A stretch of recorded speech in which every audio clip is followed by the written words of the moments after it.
Good day, children. This is Ms. Tembi, your math teacher. Today we'll be looking at Chapter 3, Lesson 1. And if you remember, we have finished Chapter 2 and we did an online quiz on Chapter 2. Right, for Chapter 3 in this lesson, we are going to look at basic facts and relationships, starting with the doubles fact. So we'll use the doubles fact to solve some sums and some problems. This work will be coming from volume 1, pages 121 to 124. And in your practice book, the pages will be pages 53 and to page 54. In this lesson, we are going to learn how to use doubles facts to solve sums and word problems. We'll go over some skills we've learned to help solve other problems. The important words for the chapter, I would think: sum, addend, and difference. I'm hoping you know these by now, but I'll briefly go over them once again. Sum is the total that you get after you've added two numbers. And addend are the two numbers that you add. So addends are the two numbers that you add. One addend is one of the numbers that you add to get an answer. The difference is the answer that you get when you subtract or minus two numbers. Using doubles facts. Using doubles facts means that we use doubles to solve other sums. A doubles fact is that any number added twice or doubled will result in an even numbered answer. So for example, I have on here 5 plus 5 is equal to 10, or 3 plus 3 is equal to 6, or 7 plus 7 is equal to 14. And for example, more frequent ones, we know that 2 plus 2 is equal to 4, and 4 plus 4 is equal to 8, and 10 plus 10 is equal to 20, and so on and so forth. But the doubles fact is that you can use the fact that any number added twice will give you an even numbered answer, even to solve problems or sums that will have an odd number. You know that you can have a doubles fact and add 1 to make it an odd number. More using doubles facts. So for example, we have 4 plus 5 is equal to what? And we use the double fact of 4 because we know that 4 plus 4 is equal to 8. And then 8 plus the 1 from 5 will give us 9. So here we use the double fact of 4 to solve 4 plus 5. So we doubled the smaller of the bigger numbers so we can add. Now in the second example of 5 plus 6, we are going to double the bigger number of the two. So 6 plus 6 is equal to 12, and then we'll have to subtract from the answer. 12 take away 1 is 11. Because we doubled the bigger number, we have to subtract 1. Now another fact that will help you remember this is that when you add any number to itself, the answer will always be an even number. But if you add an even number and an odd number, the answer will be an odd number.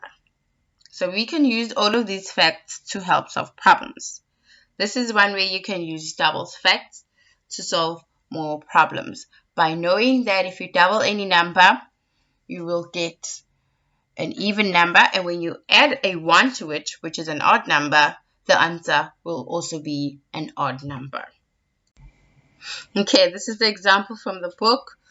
If we want to find the sum for 3 plus 4, we already know that it's an odd number plus an even number, so the answer should be an odd number. We know that 3 plus 3 is equal to 6.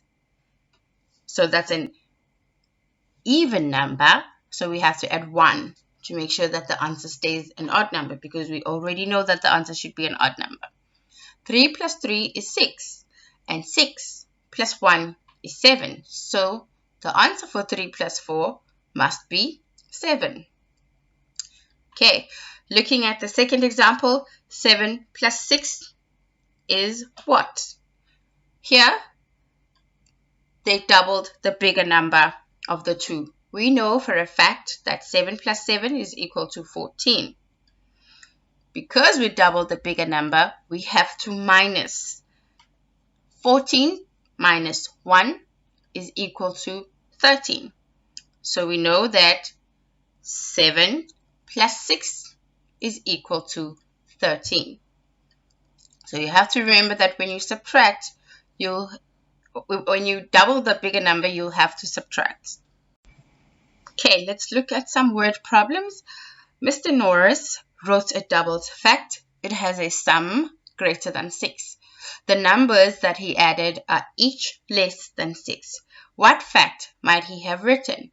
Let's read the sum again for clues. So it has a sum, which is the total, greater than 6. So the answer we know has to be more than 6.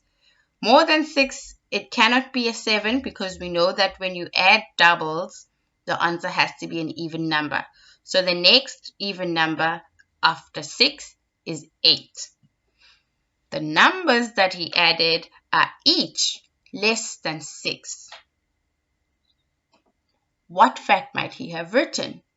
So the numbers that he needs to have added need to be less than 6. Starting with 4. If he adds 4 plus 4, the answer is 8, which is also correct because he added two numbers of the same kind that are less than 6, and their answer was more than 6, and the answer is 8. But what if he also added 5 plus 5 is equal to 10? Because 5 is less than 6, and the answer 10 is greater than 6. Do you think he could have added 3 plus 3? Think about it. Let me know on Edmodo. Okay, that's the end of our lesson for today. The instructions are please do the lessons in your workbook using the double facts we just practiced, and do the lesson checks in your practice book as well. Okay, if you have any questions, please send them to me, to my direct message on Edmodo. I'll be sending the presentation together with a worksheet for you to keep practicing your doubles facts. So you need to stock up on all those double facts that you've been learning because you'll need them to solve many of the questions in your books and in your practice book and on the worksheets.